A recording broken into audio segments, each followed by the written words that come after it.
So, hindi ko pa pinakita sa inyo yung likod namin. And one day, pool tour tayo. Pero nagwawalis ako dito sa likod namin. Ito ang likod namin. Talagang parang gubat talagang aming likod. Maya ipakita ko. Ito, nagwawalis ako. Dito tawag nito. Nagwawalis ako, tinatanggal ko yung mga dahon. Gusto ko magdala ng ganito sa Lebanon. Maganda, walang ganito sa Lebanon. Ito yung maganda kasi maano siya, matibay ba kaysa yung mga plastic na binebenta sa market. At saka gusto ko yung tunog niya pag nagwawalis ako. Kaya magdala tayo ng ganito kahit isa lang. So, usually dito sa likod namin, tambakan din ng mga gamit ng mga magulang ko. So, wala akong ilihim sa inyo ba. Hindi ako mag-e-edit. Makikita nyo kung gaano gubat ang aming paligid. Pero dahil ito ang gusto din ng asawa ko, yung maraming puno sa likod, may ipakita ko sa inyo pag maiwalis natin dito.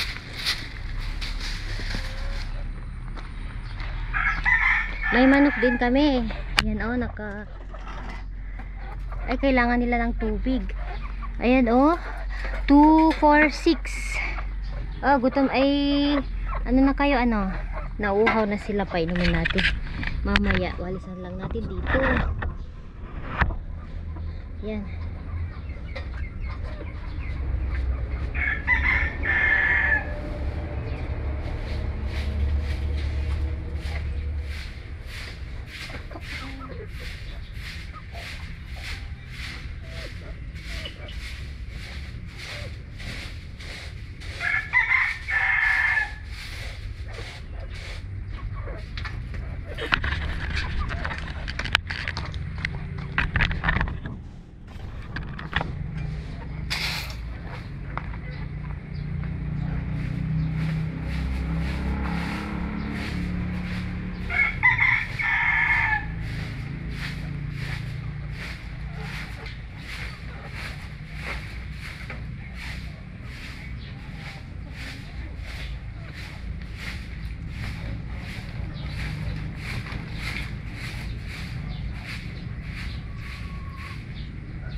na yung manok natin, painumin natin ng tubig.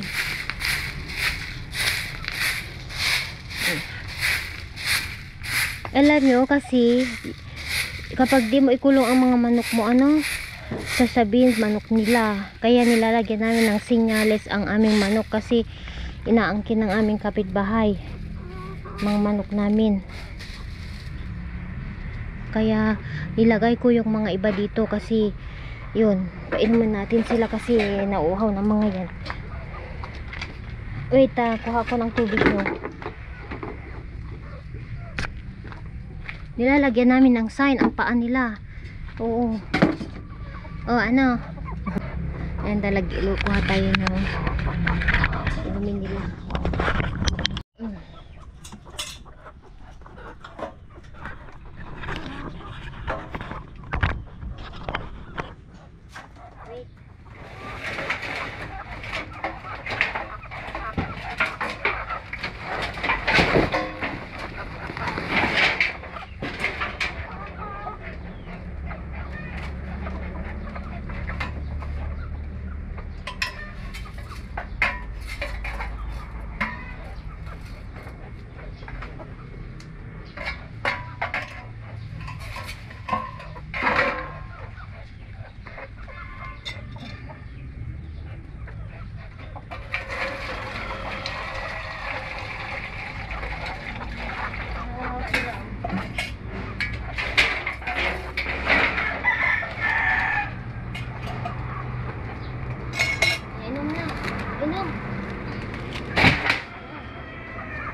Nauuhaw sila guys.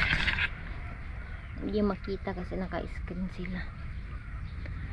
May 5 naman kaming manok na nakapupok, tapos 3 yung nakawala, ay yung nasa labas lang nangingitlog ba. Okay, sasara natin ito kasi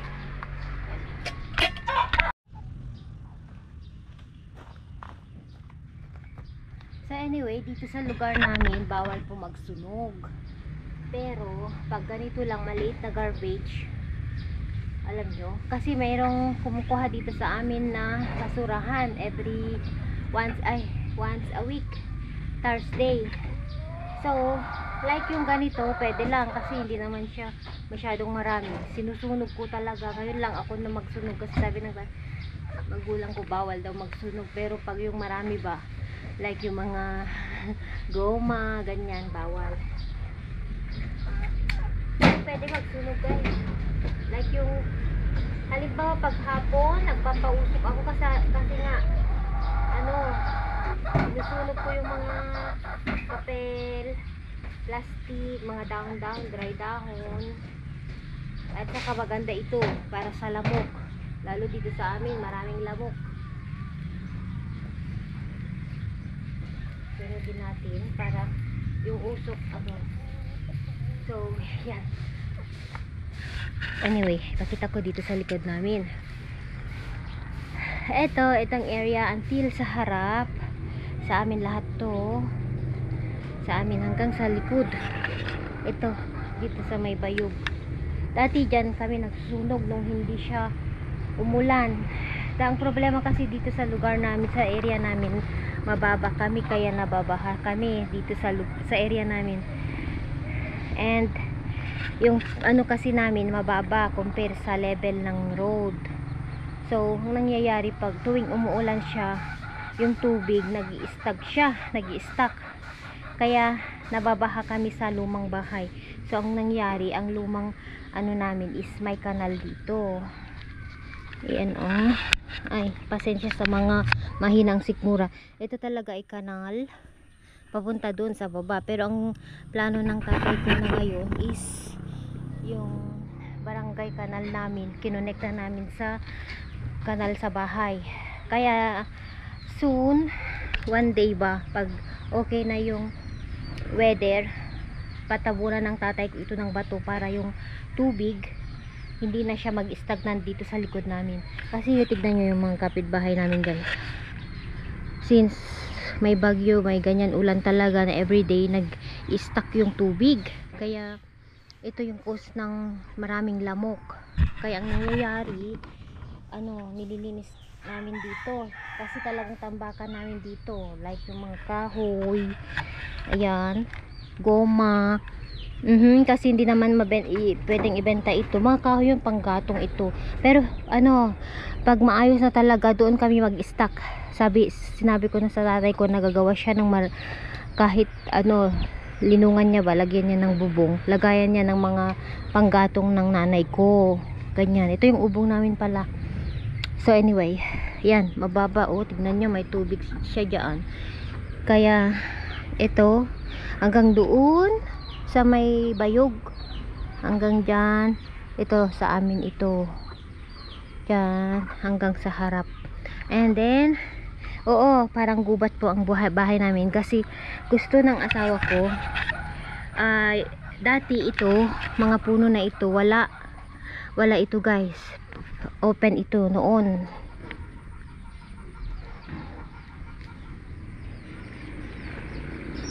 Hindi ko alam kung anong klaseng puno ito. Tinanim ng tatay ko kasi gusto ng asawa ko yung ambience ng bahay is parang may yung nature. Kasi kapag walang puno, mainit sa bahay. Like, halimbawa pag hapon, ganyan, mainit siya. So, malaking tulong ang puno na ito kasi sobrang presko sa taas.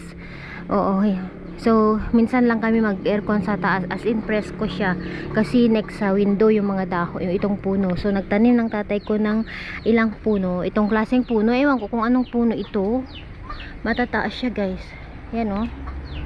So hindi malaking tulong itong puno ito kasi mahangin siya, and then bahayan ng mga manok namin. And gusto ng asawa ko yung ganitong ambiance, yung may puno-puno sa likod, kasi usually naman sa bahay naman kung saan kami nakatira is walang puno ba. So gusto niya is talaga yung ambience ba is may puno, yung nature, kasi mahilig yung asawa ko ng nature. So ito hanggang sa dulo binigay sa akin ng tatay ko. Ito sa kulungan ng baboys. Oo. And then yung pinagpatayuan namin ng bahay, doon ang part ko. Yung bahay naman sa harap is part ng kapatid kong lalaki, yung tatay ni Bella. And then itong naman area na ito is si Dang at saka yung kapatid namin na bunso. So yun, itong compound na ito sa amin talaga. Wala po kaming kapitbahay dito na sa loob ng itong kung saan kami nakatira.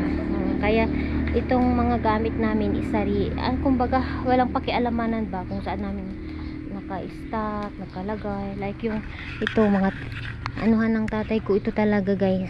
Kaya dito rin sila nag-iimbak ng mga ibang pang saka na machine. Yan, machine din ito, pero pwede pa ito.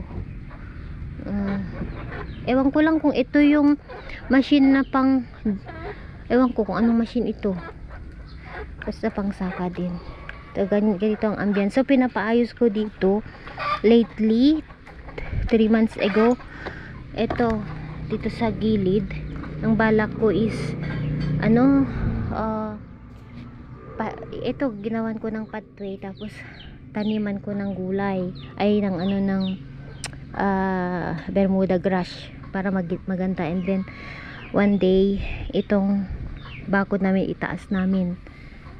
Tapos ang plano din ng tatay ko na isa is gawan niyang bodega daw. Sabi ko hindi maganda kasi wala nang, alam mo, masyado ng yung space ba is maliit na siya. So gusto ko kasi sa bahay is all around siya na merong ikutan. Ayaw ko yung side lang yung daanan. Gusto ko kasi paikot siya. So balak ko balak ko na ipasemento din ito, i-connect ko doon. Oo, para alam nyo, maganda siyang tignan. Yan. So ganito ang likod namin guys. Unti-unti kong inaayos namin. Yes, pasensya talagang parang bukid ang aming bahay, pero ang kagandahan naman is sa amin yung compound. Ito, mga bote ito kasi nagtitinda kami noon. magamit pa ng nanang ko ito. Hindi kasi pwedeng ibenta ito guys. Mga bote ng Red Horse, Pepsi, Cola. Ayan, ito pa yung mga pinakamalumang Pepsi bottle. Yan, nagtitinda kasi kami noon. Yan yung mga Royal, Sprite, 7up. Yan, ayaw na nilang bilhin yan. Kaya ang balak ko, sabi ko sa nanay ko, itapon na lang. Dami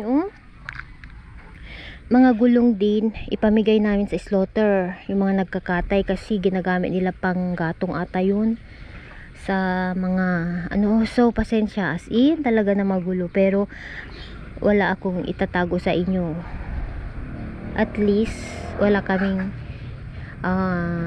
tawag dito, sa amin naman ito. So kailangan lang talagang i-arrange yung kumbaga para magandang tignan. So pag umupa na yung tubig doon, aayusin namin lahat ito, tanggalin ko. Sabi ko sa nanay ko na ilagay namin doon itong mga bote para dito may space siya. And then itong kanal na ito, ipasarado ko na kasi yung kanal namin sa is nakakonect na siya sa barangay kanal. So soon kung may na anuhan namin ito ng bato. Mahal din ang isang dump truck na bato guys. Ay $100 mostly kasi yung isang load ng bato is 4,007 yun. So kailangan ito ng maraming bato para yung tubig hindi na siya aakyat dito sa amin. Thank God itong bahay naman na bago, itong bahay namin hindi siya naanuhan ng tubig. Kaya lang doon sa bahay ng kapatid ko, doon sa lumang bahay, doon sila, kawawa sila. At ito mga kapitbahay namin dito guys, kawawa sila. Tignan nyo mga tubig rain ito, hindi naman siya nag-stack lang talaga yung rain kasi mababa nga siya yung tubig ng ulan. Nag-stack lang siya until ganyan na siya, until hindi siya mag-araw ba, ilang araw nang umuulan. So ganyan siya, almost 1 week na. Ay kaya maraming lamok guys. Kaya nag-uusok ako dito para at least kahit pa paano ba mawala yung mga lamok.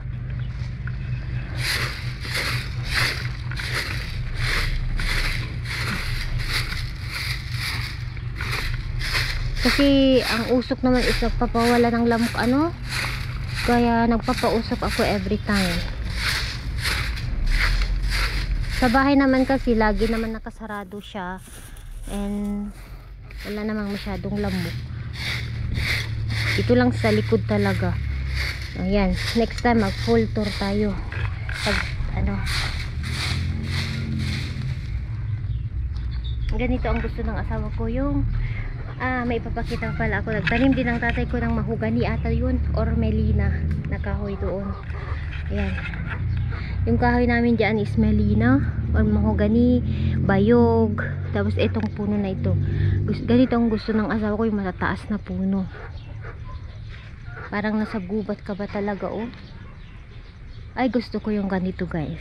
Kahit yung sa harap ng bahay, gusto ko yung matataas ang halaman kasi feeling mo nasa nature ka talaga. Ganun yung gusto ko, yung mag-exit ka ay mag-entrance ka sa bahay na paikot-ikot ba na maraming puno. Yun ang gusto ko. Kaya matataas yung tanim ko sa harap. Never ko yun tanggalin kasi maganda siyang tignan. Yan, okay na siya. So ganyan lang siya.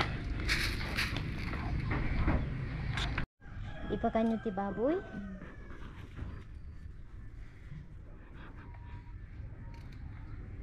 Kananda.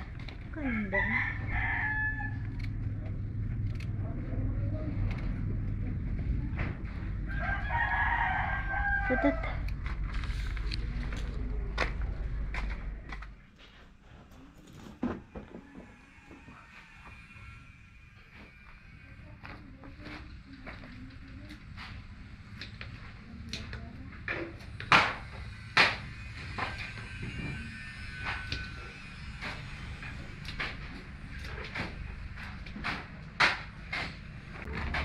Ganito ang itatanim ko dito guys. Oh, andito na naman po ako nagga-garden. Naayos ko po dito sa aking harapan. Ito oh, asan na yung ganito oh. Yung pang outdoor siya na ano. So nilagay ko dito. Naalala nyo dito? Ayan yung maraming kahoy dito. Ganito na po siya. Nilagyan ko ng tanim. Kumbaga pinatayo ko yung motor, nilagyan ko ng halaman sa taas niya kasi ayaw ng tatay ko na ibenta ito kasi ito yung unang motor nila. Pati ito hindi ko na binenta kasi ayaw niya, ganyan lang daw, kahit dyan lang daw, basta hindi namin gagalawin. So dito ko nilagay kasi ginawa ko siyang pag-anuhan ng aming mga tanim, aking tanim. So ito, bomba siya, pump. Ito yung unang pump well namin.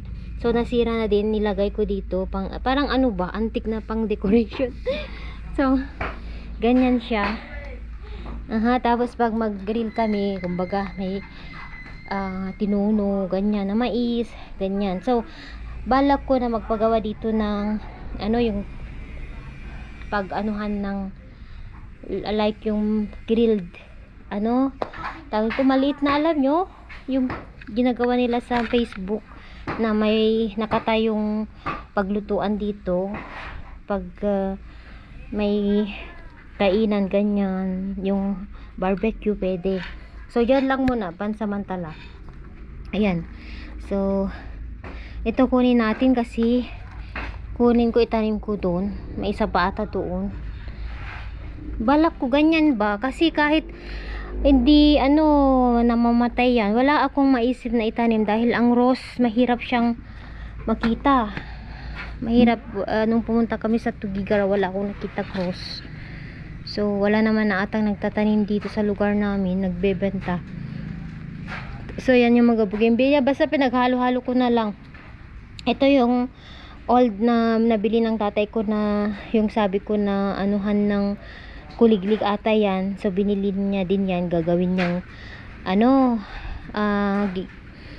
kariton, pero hindi pa niya nagawa. So ginawa ko muna dyan, sabitan ko ng ganyan yung mga hanging plants, decoration. Tapos nilagay ko dyan yung old banga. Banga ang tawag namin dito.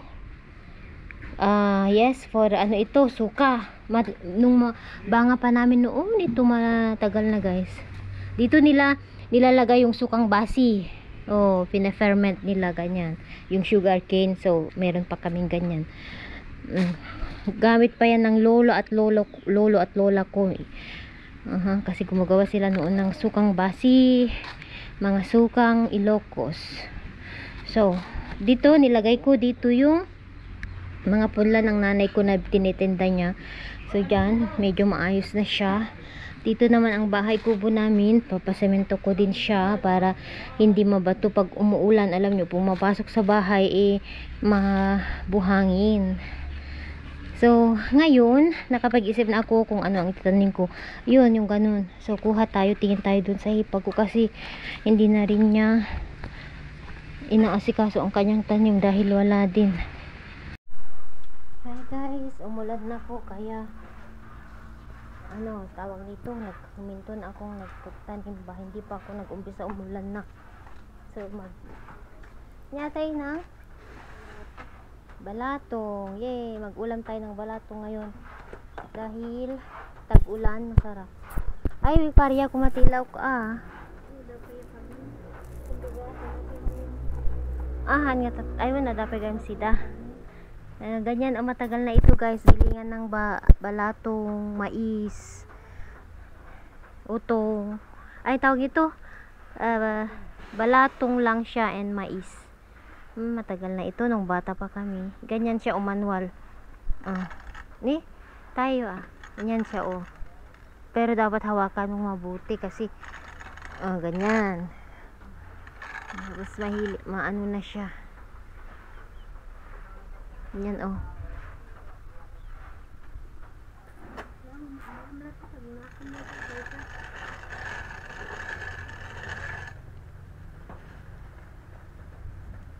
kasi puro mo na po magtutudo mo check ko na. Paano ituloy ko? Nagsusunog ako sa likod kasi para sa lamok. Marami na anuan ka. Yan nagagarden ako kaso mulan naman na siya, hindi ko na ituloy.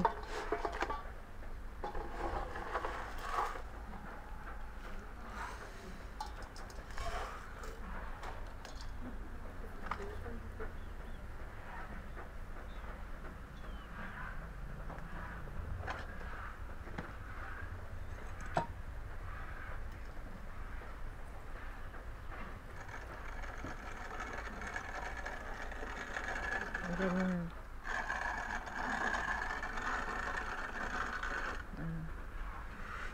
Nagkatungod kami na. Ila ko yung ata?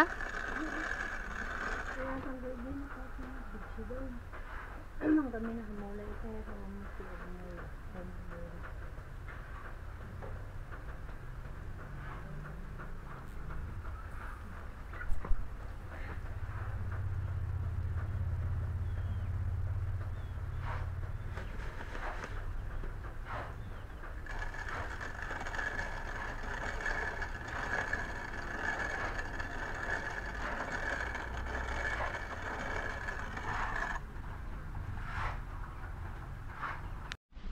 Kain na po tayo guys.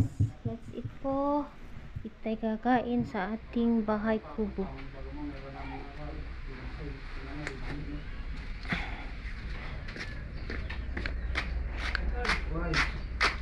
Apay, sila jay?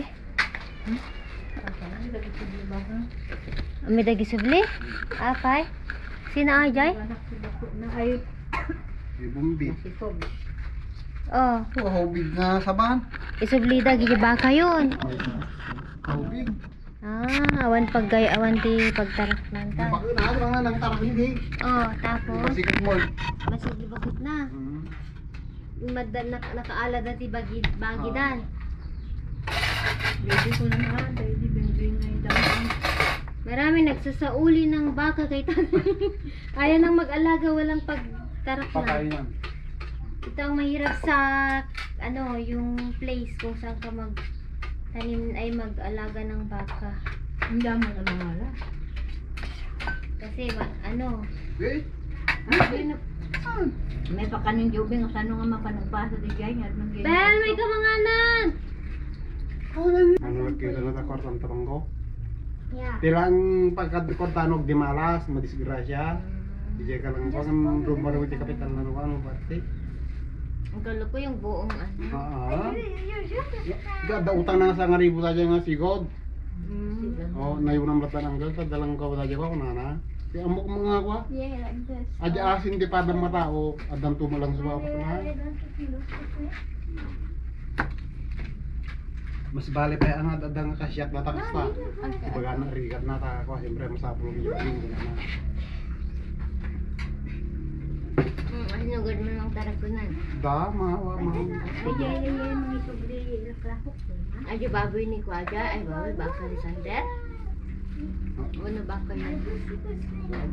Eh, baka dari jubing mo, di sa Vicente. Tayo tatang nila tani ganita so. May baka din palang mga bata. Sige yan lang. Thank you. Yan lang. Saking ka di agas na? Bakit siya yan walang baka? I don't need a baka. Mami, Yeah, but I'm not hungry, okay? bala ay kiti. No! Mhm. Like, I'm not hungry. I Ano want ano gawin? 8 Ano? o'clock niya. Ano? 9 o'clock. 9 o'clock kumain kami. 12 o'clock kakain na na. Hindi natutunawan ang mga bata. I'm not hungry. Siguro sa kajak pa yung mabisin. Even though 12 o'clock is an early number. Sa Lebanon, 4 o'clock kami kumakain ng lunch. Tapos Okay. hindi na kami kakain ng gabi. 4 o'clock is a Play the go little... kay Jepiat kan anang grabe ya kaya mabisin. Mami, I want water. Hold. Yeah. Kasi sabi. Last. I That's don't... your sword from I do not want to eat. Igataang kanto ti mineral water tayo sutos usarang mga bote. We do not want to eat. Nilik ka ko madinjay tupperware ablong ay so mga usar lata. Saging kayat mo? Saging? Saging kayat mo? You like saging? Banana? No. Why? Apple. Apple.